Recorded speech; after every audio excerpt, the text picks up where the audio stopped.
నమస్తే, welcome to I news. ఉద్యోగం కోసం ఎంతో మంది రాత్రింబవళ్ళు కష్టపడతారు. కానీ ఈ అమ్మాయి మాత్రం పడుకొని లక్షలు కొట్టేసింది. అవును, మీరు విన్నది నిజమే. రాత్రికి 9 గంటలు నిద్రపోయినందుకు ఏకంగా 9 లక్షల రూపాయలు గెలుచుకుంది ఈ కుంభకర్ణి. ఇంతకీ ఈమె ఎవరు, ఏం చేసింది తెలుసుకుందాం పదండి.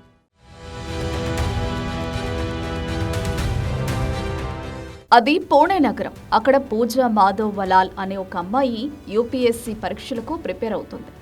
రోజు పుస్తకాలతో కుస్తీ పడుతూ కష్టపడి చదువుతోంది. కానీ ఒకరోజు ఈ అమ్మాయి కలలో కూడా ఊహించని ఒక ఆఫర్ తలుపు తట్టింది. అదేంటంటే నిద్రపోతే డబ్బులు ఇస్తారట. వేక్ఫిట్ అనే ఒక కంపెనీ నిద్రపోండి డబ్బులు గెలవండి అనే ఒక విచిత్రమైన ఇంటర్న్షిప్ ప్రోగ్రాం పెట్టింది. రాత్రికి కనీసం 9 గంటలు నిద్రపోతే చాలు ₹1,00,000 ఇస్తారట. లక్షల మంది దీనికి దరఖాస్తు చేసుకున్నారు. మన పూజ కూడా తన అదృష్టాన్ని పరీక్షించుకుంది. అలా మొదలైన 60 రోజుల నిద్ర యజ్ఞంలో పూజ మాత్రం అస్సలు వెనక్కి తగ్గలేదు. ప్రతిరోజు కరెక్ట్గా 9 గంటలు కొనుక్కు తీసింది.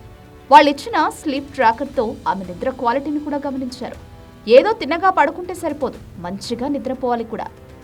1,00,000కు పైగా అప్లికేషన్లు వస్తే కేవలం 15 మందిని మాత్రమే ఈ నిద్రపోయే జాబ్ కోసం ఎంపిక చేశారు. అందులో మన పూజ కూడా ఒకరు. ఇక అంతే, 2 నెలల పాటు నిద్ర నిద్ర నిద్ర, మధ్యలో మెలకు వస్తే మళ్ళీ నిద్ర.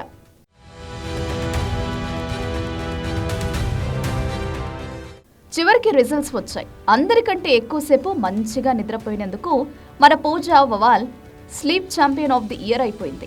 ఆమెకు ₹1,00,000 బేసిక్ శాలరీతో పాటు అదనంగా మరో ₹8.1 లక్షల ప్రైజ్ మనీ వచ్చింది. మొత్తం కలిపితే అక్షరాల ₹9,10,000. చూసారా, కష్టపడి చదివితేనే కాదు, బాగా నిద్రపోయినా కూడా డబ్బులొస్తాయన్నమాట. యూపీఎస్సీ ప్రిపేర్ అయ్యే ఈ అమ్మాయి ఇప్పుడు నిద్రతోనే లక్షలు కొట్టేసి అందరికీ ఆదర్శంగా నిలిచింది. ఈ వేక్ ఫిట్ వాళ్ల ఆలోచన మాత్రం మామూలుగా లేదు కదా. దేశంలో చాలా మంది నిద్రలేమితో బాధపడుతున్నారని, నిద్ర ప్రాముఖ్యతను తెలియజేయడానికి వాళ్ళు ఇలాంటి వినూత్నమైన ప్రోగ్రాం పెట్టారు. ఏదైతేనే మన పూజ మాత్రం పడుకుని పండుగ చేసుకుంటోంది. నిద్ర కూడా ఇంత డబ్బు తెచ్చిపెడుతుందా అని ఆశ్చర్యపోతున్నారా? ఇంకెందుకు ఆలస్యం, మీరు కూడా బాగా నిద్రపోండి. అదృష్టం కలిసి వస్తే లక్షలు మీ సొంతం కూడా కావచ్చు. ఇది విన్న తర్వాత కొందరికి నిద్ర పట్టకపోవచ్చు కూడా. మరో సరదా వార్తతో మళ్ళీ కలుద్దాం.